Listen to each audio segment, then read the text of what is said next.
Notre psaume de méditation du jour est le psaume 145. Ton règne est éternel.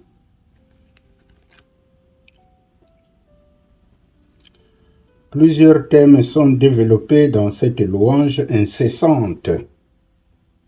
Les actes puissants de l'Éternel, la magnificence glorieuse de sa majesté, sa grandeur, sa bonté et sa justice, les soins qu'il prend des faibles, les réponses qu'il donne aux désirs des gens qui vivent dans la précarité, la protection dont il entoure ceux qui l'aiment. Son règne est éternel. Voilà les différents sujets que nous pouvons retrouver dans ce psaume.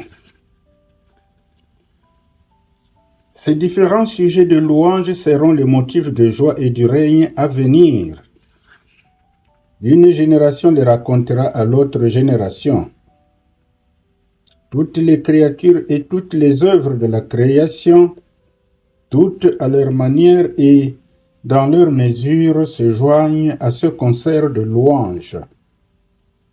Les saints ou les hommes droits reçoivent cette louange de la bouche du Seigneur et l'enseignent à d'autres.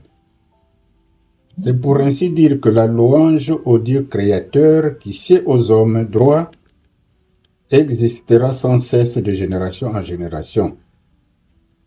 De même, les entretiens des fidèles peuvent être un témoignage pour louer la puissance de Dieu et le glorifier. L'exemple des disciples d'Emmaüs le cadre bien. Ce que nous pouvons lire en Luc, chapitre 24, les versets 13 à 35.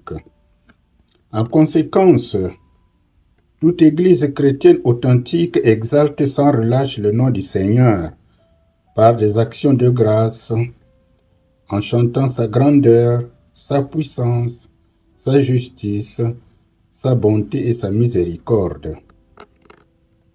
En termes succincts, il convient de retenir quelques indications qui nous aident à mieux cerner le contenu du cantique en le divisant en 3 strophes.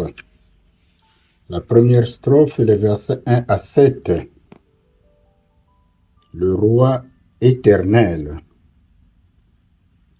Les versets 8